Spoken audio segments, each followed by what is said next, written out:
morning, Wonders! Medyo late na tayo mag-start today kasi napagod tayo kahapon from Chatuchak. Anyway, today pupunta tayo ng the Grand Palace and Wat Arun. So, quick OOTD before we leave. My top is from Lovito, I think. Tapos yung pants na nabili natin sa Platinum. Shoes is nabili ko siya sa mall sa Pilipinas. Tapos, Gentle Mau uli. And then our bag from House of Little Bunny. Nico is wearing his polo from Chatuchak. Shorts pa ako, pero bibili tayo later ng pants para makapasok sa Grand Palace. Meron palang dress code, Wanderers ha. So, itong blouse ko, pag hindi pwede, may dala akong shawl. Kasi bawal yata yung see-through doon. Yan. Tapos, he's wearing again his only shoes na dala, Jordan 1 lang. Mid. So, yun. Dala namin yung fans and water and everything. So, see you later!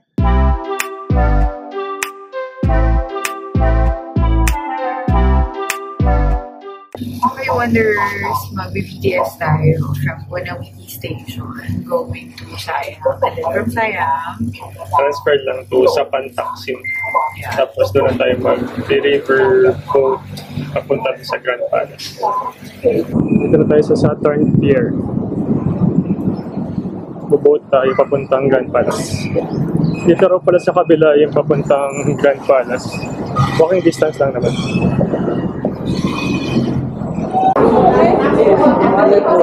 Dito sa Grand Palace? How much? 40?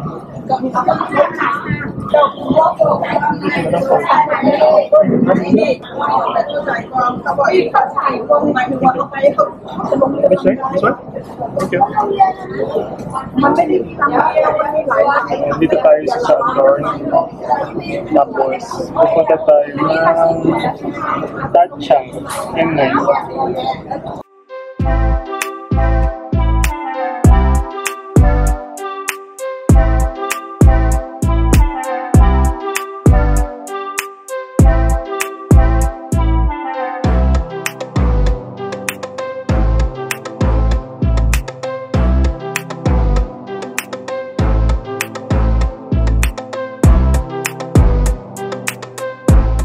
A few moments later. Guys, kain muna tayo bago tayo mag-explore dito sa Grand Palace. Mayroong kainan dito. Pagpasok nyo, maraming kainan, maraming nagbibenta ng mga pants kasi minsan inappropriate yung mga attire ng mga nagpupuntan dito. Tulad niyan, naka-shorts. Umili siya ng pants.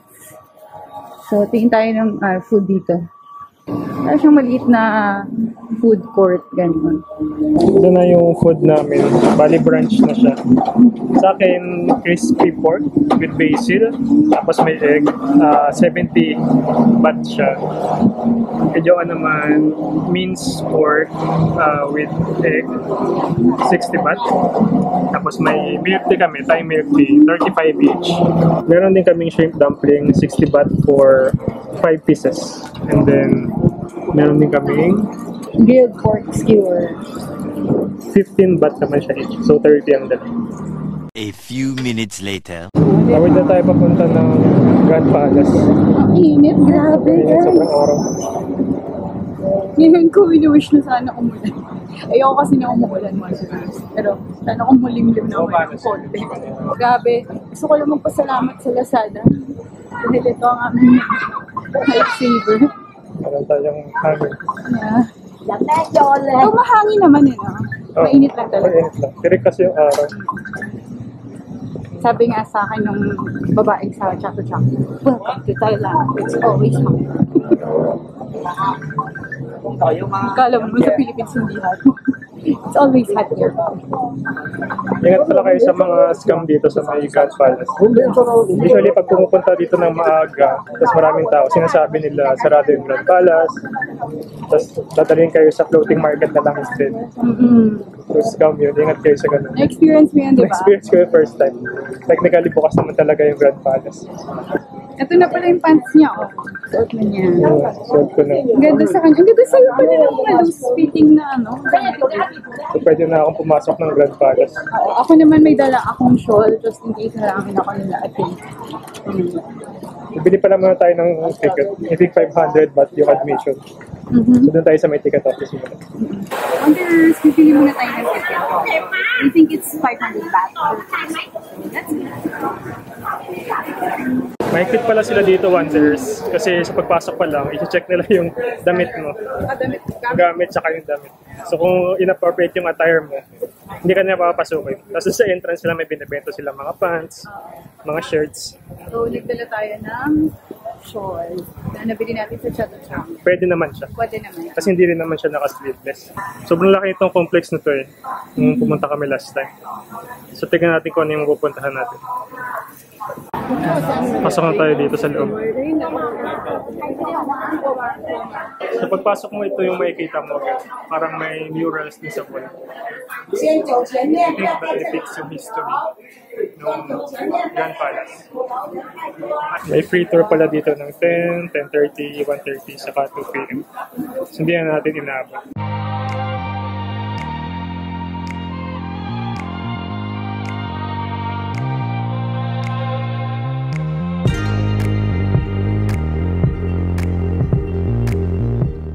So iba muna tayo ng shoes para makapasok tayo.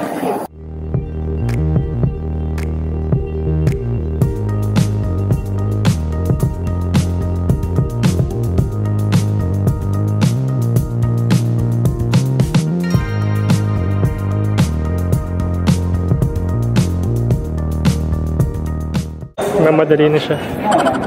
Parang tiles or granite kasi itong floor. So kung mainit, nakakapaso rin siya. Wonders, ito na yung temple of the Emerald Buddha. So, papasok tayo. Kaya lang, no photos allowed. So, pasok muna kami. Mamaya naman tayo.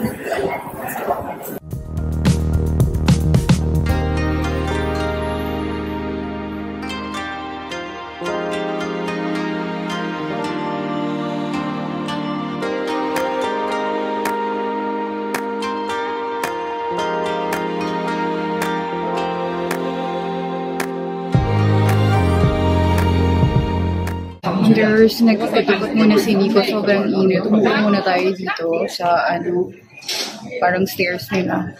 Grabe, hindi ko kaya yung init. Sobra. So, if you're planning to go here in Bangkok, magdala kayo ng payong, ng tubig, ng hat, ng fan, kung meron kayo ng fan na pangmalakasan. Tsaka pahinga kayo in between ng mga pupuntahan ng temples. Kasi sobrang, like today is the same as yesterday with Chatachak Market. It's 34 degrees and it's so hot. Mahangin naman, kaya lang ang init. Sobrang nanunuot. So, pahinga muna ako habang nag-ikot-ikot siya.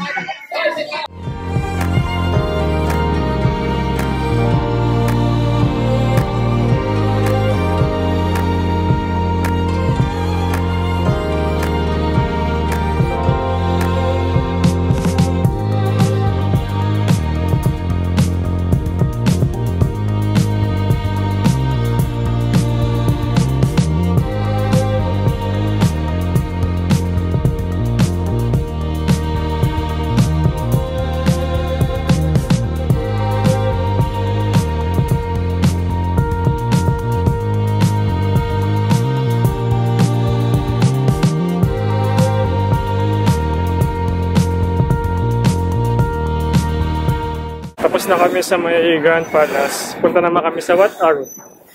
So, pagtawid lang siya noong Chao Phraya River. Tapos yung boat ride is 5 baht each.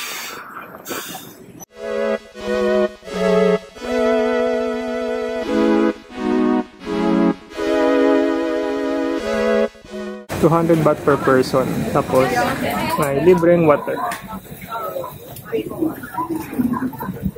Bayad na tayo. Grabe yung init dito, Wonders. Isipin nyo na lang kung kasagsagan ng summer.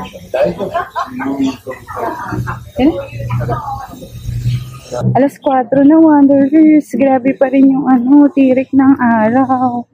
Maliit lang to, no? Maliit lang siya. Tapos, kung ayaw mo magbayad ng 200, pwede ka naman sa labas lang. Oo. Punta na tayo dun sa temple. Maganda rin daw sa pagpagalo kasi may ilaw.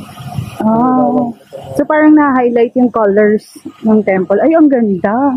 Ang ganda, Wanderers. Ang ganda niya pag malapitan. Nung malayo siya, sabi ko kay Nico, parang puti naman siya na naagnas na. Pero pag lapit mo, ang ganda pala.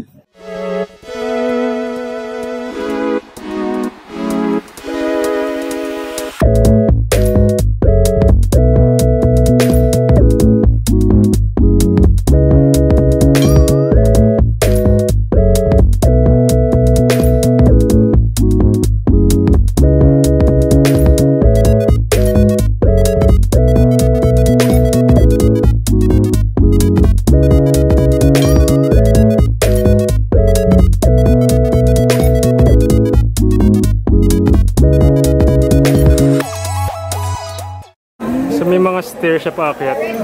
Hindi ko alam kung yung levels yun. Ang dami. Grabe, ang tarik. Parang hindi ko kayang akyatin.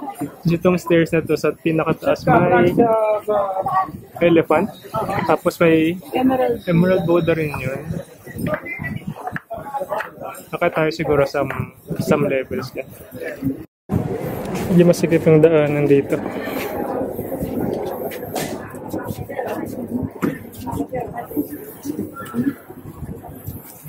Tayo galing sa baba kanina. Sobrang intricate ng details, Wanderers.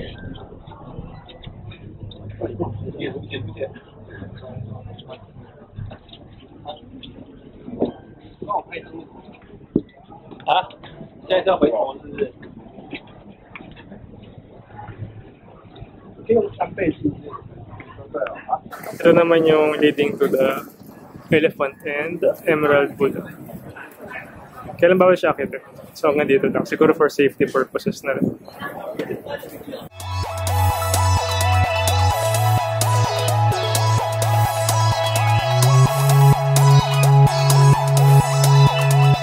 Tapos na tayo mag-ikot dito sa Wat Arun. Malit lang siya, pero sobrang ganda. Ganda. Sobrang colorful. White kasi siya. Tapos meron siyang parang mga accents, parang mga basag na tiles. Tapos may pa yung mga plato-plato. Ang ganda. Sobrang ganda. Sobrang intricate ng details nitong Wat Arun. Sa malayo, hindi mo ma-appreciate kapag lapit mo. So may kita yung mga details. Sobrang ganda. Wat Arun is also called as the Temple of Dawn ba? Temple of Dawn. Hindi ko sure kung bakit. Pero nung last punta namin dito kasi marami pa siyang mga parang scaffoldings, mga classes ginagawa pa. So ngayon, okay na siya. Ganda. Hindi pa rin tayo makakapunta dun sa isa, yung sa may reclining Sa what? sa Watpo. Siguro next visit. Or kung may time pa tayo sa mga susunod. Sobrang init kasi. Sobrang init. Siguro kaya maraming malls dito, kada station.